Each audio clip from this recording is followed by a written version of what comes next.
Hello dear students, once again welcome back to our channel Gyan lab. तो आज हम start करने वाले हैं MHBSc नर्सिंग CET 2024 के स्टूडेंट्स के लिए नर्सिंग एप्टीट्यूड के MCQs। आज हम पार्ट 5 लेकर आए हैं आपके लिए नर्सिंग एप्टीट्यूड का। 4 पार्ट्स मैंने ऑलरेडी आपके लिए अपलोड कर दिए हैं। आपने अगर अभी तक प्लेलिस्ट चेक नहीं किया है तो फटाफट से जाके प्लेलिस्ट चेक करो।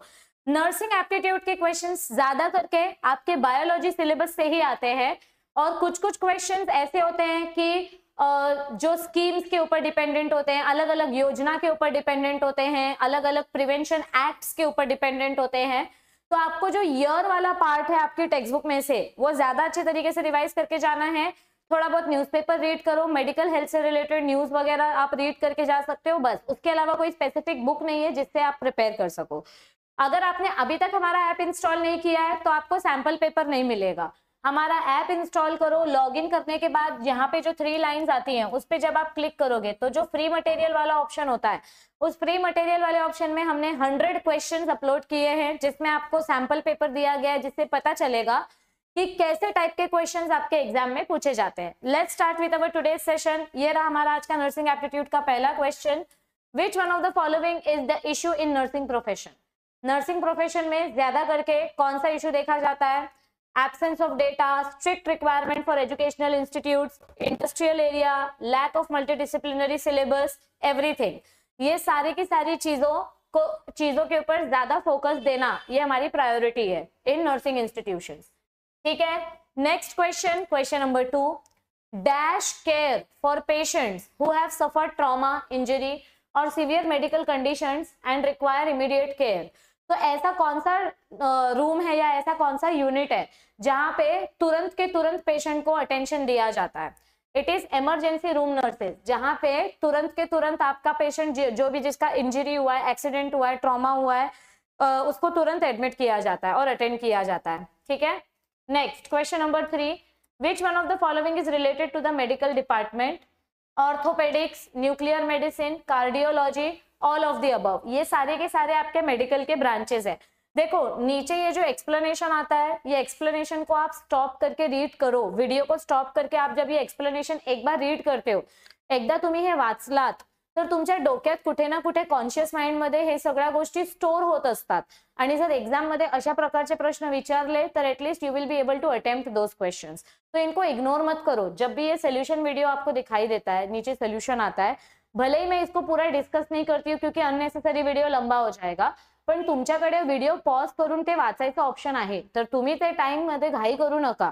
जेव्हा तुम्हाला हे सोल्यूशन दिसतं तेव्हा व्हिडिओ थांबवा आणि सोल्यूशन वाचा, म्हणजे you will get more information और उसमें से क्वेश्चंस आने के चांसेस बहुत होते हैं। ठीक है, चला पुढे जाऊया। Question number 4। Which one of the following is not a genetic disease? कौन सा पर्टिकुलर डिजीज जेनेटिक डिजीज नहीं है? Yes, night blindness, haemophilia, colour blindness.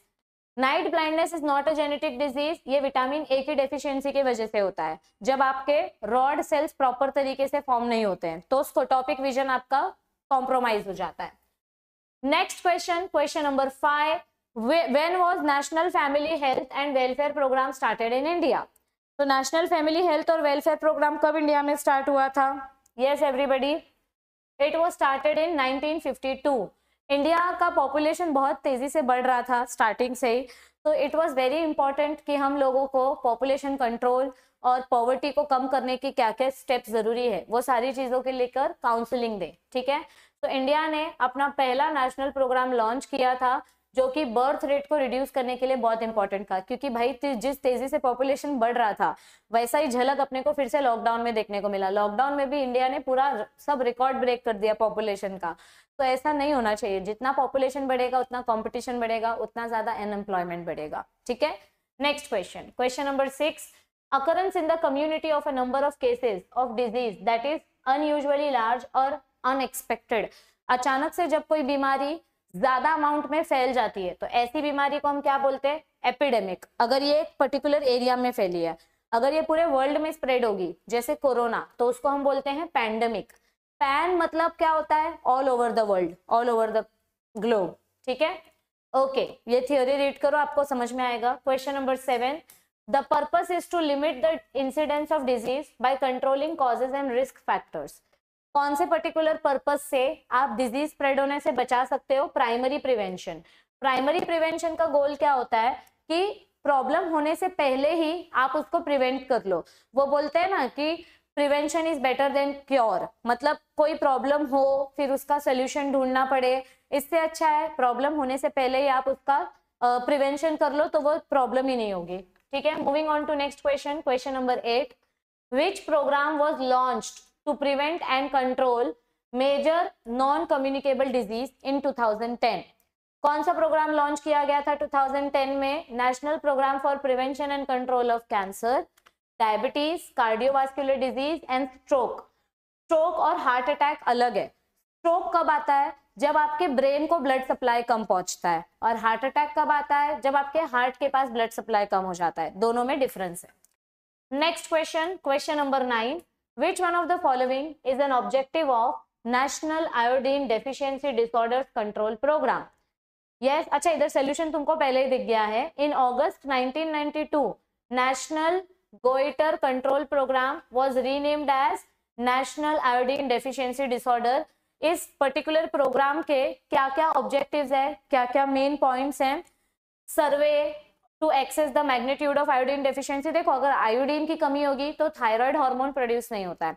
अगर थायराइड हार्मोन प्रोड्यूस नहीं होगा तो मेटाबॉलिक डिसऑर्डर होगा। मेटाबॉलिक डिसऑर्डर होगा तो मेंस्ट्रुअल साइकिल इरेगुलर हो जाएंगे, सेक्सुअल ग्रोथ प्रॉपर्ली नहीं होगी, फिजिकल ग्रोथ प्रॉपर्ली नहीं होगी, मेटाबॉलिज्म प्रॉपर्ली नहीं होगा, जिसकी वजह से मेंटल डेवलपमेंट प्रॉपर्ली नहीं होगी।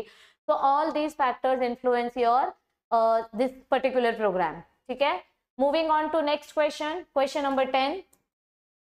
A nurse leader leads by personally and actively working with her subordinates in order to। कोई भी लीडर का मेन रोल क्या होता है? किसी भी लीडर का मेन रोल होता है अपने जूनियर्स को गाइड करना, मोटिवेट करना, and to understand the feelings of employ. उनको क्या प्रॉब्लम हो रही है वो प्रॉब्लम समझना और उसका सोल्यूशन निकालना। क्योंकि जब लीडर और वर्कर्स साथ में काम करते हैं, हार्मनी में काम करते हैं, तो जल्दी ग्रोथ होती है, डेवलपमेंट जल्दी होती है, पेशेंट रिकवरी जल्दी होती है। Next, question number 11.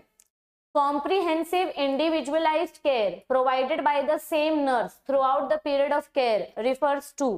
कोई एक पर्टिकुलर नर्स आपको स्टार्ट से लेके एंड तक सपोर्ट कर रही है, तो वो कौन से टाइप की नर्स होती है? Primary nursing. Comprehensive care is provided by primary nursing, क्योंकि इसमें क्या होता है? Continuity by having one nurse. It gives complete care for a small group of inpatients within a nursing unit of a hospital। देखो, हर एक department को ना कुछ कुछ नर्सेज अलॉट किए गए रहते हैं और उनका डिपार्टमेंट्स एक पर्टिकुलर टाइम के बाद चेंज होते रहता है। तो समझो अगर फ्रैक्चर डिपार्टमेंट में कोई स्पेसिफिक नर्स है तो वो 6 महीने 3 महीने के लिए उसी डिपार्टमेंट में काम करेगी। तो अगर आप उस डिपार्टमेंट में जा रहे हो अपना चेकअप कराने के लिए, तो स्टार्ट टू एंड आपको उसी नर्स को अटेंड करना है। So this is team primary nursing का characteristics.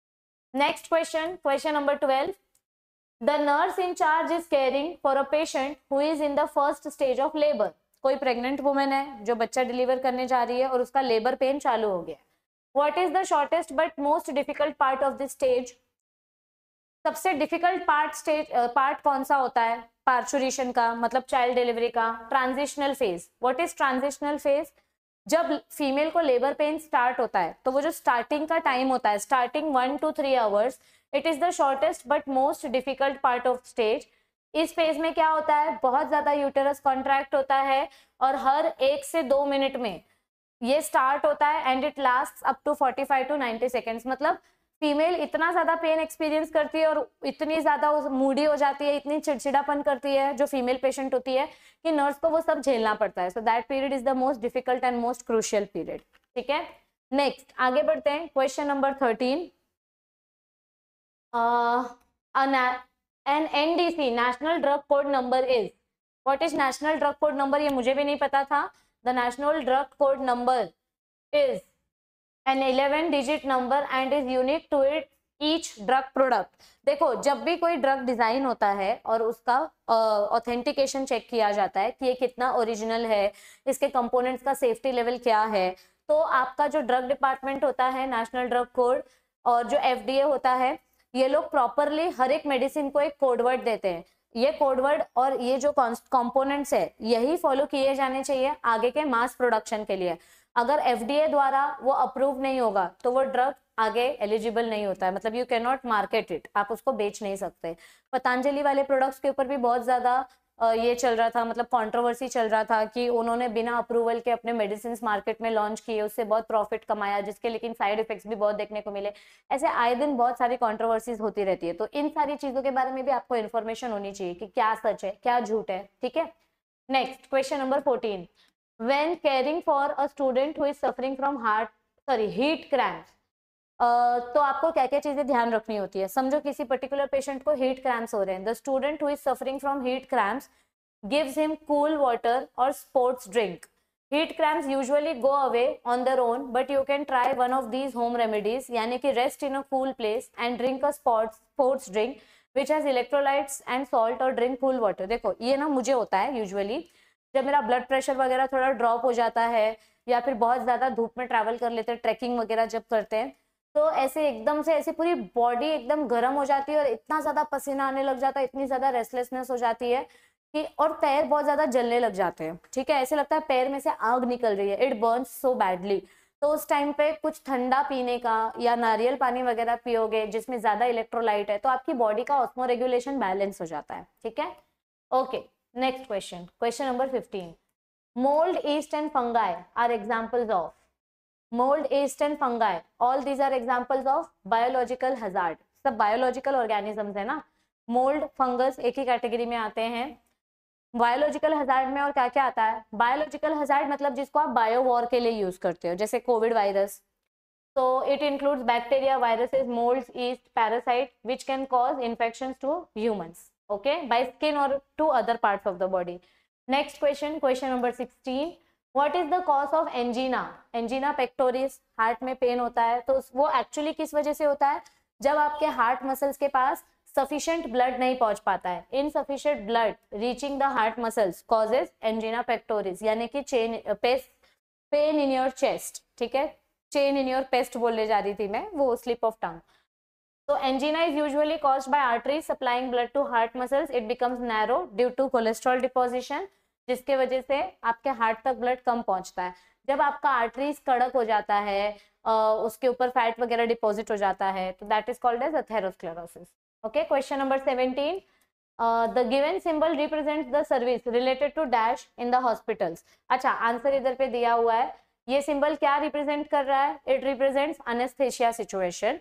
Anesthesia is a medical treatment that prevents patients from feeling pain during procedure like surgery।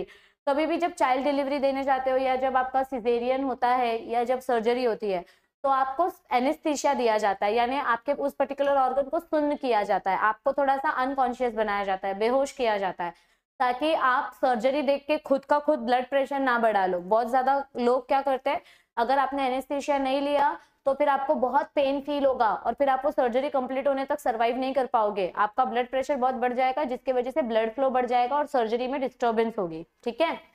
चलो, this was question number 17। Let's move on to question number 18, baby born at community health center for his first immunization which can be given to him। सबसे पहला immunisation dose किसका दिया जाता है, BCG का, bacillus Calmette Guerin. ये vaccine सबसे ज्यादा इंपॉर्टेंट है क्योंकि ये छोटे बच्चे को ट्यूबरक्लोसिस होने से बचाती है। ये हमने 4 बार देख लिया ये same question. Next question, question number 19, the centre symbol of under 5 clinics represents which one of the following. कौन सा पर्टिकुलर सेंटर आपको रिप्रेजेंटेटिव के फॉर्म में दिखाया गया है, family planning. The symbol of under 5 clinic is triangular in shape. The central triangle represents family planning. Under 5 clinic is a center where preventative, promotive, curative, referral and educational services are provided in a manner to under 5 children under one roof। Okay, मतलब क्या बोला गया है basically कि over population ना हो, इसीलिए family को काउंसलिंग दी जाती है, गाइडेंस दिया जाता है, और ये पर्टिकुलर सिस्टमैटिक तरीके से किया जाता है। So this is your 5 clinic, under 5 clinic representative chart, ठीक है। Okay, and the last question of today, what is the medical term used for lung doctor। oncologist कौन होते हैं, आपके cancer specialist. Primary care provider normally अपने nutritionist या paediatrician होते हैं, या फिर नर्स बोल सकते हो। डर्मेटोलॉजिस्ट स्किन स्पेशलिस्ट होते हैं। लंग स्पेशलिस्ट को कौन क्या बोलते हैं हम? Pulmonologist. Pulmonologist is a medical term used for lung doctor. It is a doctor who diagnosis and treats different respiratory systems. ठीक है, different diseases related to respiratory system. तो आई होप कि आज का सेशन आपको कंपैरेटिवली इजी लगा होगा, बहुत ज्यादा डिफिकल्ट क्वेश्चंस नहीं थे. मैं बार बार आपको यही सजेस्ट करूंगी कि नर्सिंग एप्टीट्यूड के बारे में ज्यादा टेंशन मत लो. आप अपना 12th का बायोलॉजी का पूरा टेक्स्ट बुक का सिलेबस कंप्लीट करो, क्योंकि बायो से बहुत सारे क्वेश्चन नर्सिंग एप्टीट्यूड में भी आते हैं और बायो वाले पार्ट में भी आते हैं. और अगर आपने अभी तक सैंपल पेपर डाउनलोड नहीं किया है तो आप ज्ञान लैब का ऐप इंस्टॉल करो. फ्री मटेरियल में आपको मैंने सैंपल पेपर दिया है, सैंपल पेपर चेक करो, उसको सॉल्व करो. 90 मिनट्स में आपका पूरा पेपर सॉल्व होना चाहिए. आपके नर्सिंग एग्जाम में नेगेटिव मार्किंग नहीं होती है, तो आपको सारे क्वेश्चंस अटेम्प्ट करने हैं, एक भी क्वेश्चन आपको ऑप्शन में नहीं छोड़ना है. अगर आपको इन वीडियो से हेल्प मिल रही है तो चैनल को सब्सक्राइब करो. ऐसे और भी सेशंस आपके लिए आने वाले हैं. आपने अगर अभी तक हमारा कम्युनिटी पोल्स चेक नहीं किया है तो कम्युनिटी सेक्शन जाके चेक करो. वहां पे डेली इंग्लिश और नर्सिंग एप्टीट्यूड के एमसीक्यूज हम प्रोवाइड करते हैं. साथ ही साथ अजय सर ने इंजीनियरिंग और फार्मेसी के एडमिशन प्रोसेस रिलेटेड भी वीडियोस अपलोड करना स्टार्ट कर दिया है. तो चैनल को सब्सक्राइब करके रखो ताकि आपका एक भी नोटिफिकेशन मिस ना हो. अपने फ्रेंड्स के साथ इस चैनल को शेयर करो. बस इतना सा ही सपोर्ट चाहिए. जितना हो सकता है हम उतना आपके लिए मेहनत कर रहे हैं, आपको क्वालिटी कंटेंट देने की कोशिश कर रहे हैं. सारे टीचर्स वेकेशन मना रहे हैं, बट हम लोग अभी भी आपको कंटिन्यू नर्सिंग के लिए हेल्प कर रहे हैं. तो बदले में सिर्फ आपका एक ही सपोर्ट चाहिए कि चैनल को सब्सक्राइब करो, वीडियो को शेयर करो, क्योंकि बहुत सारे ऐसे बच्चे हैं अभी भी जो बिना सब्सक्राइब किए वीडियो देखते हैं.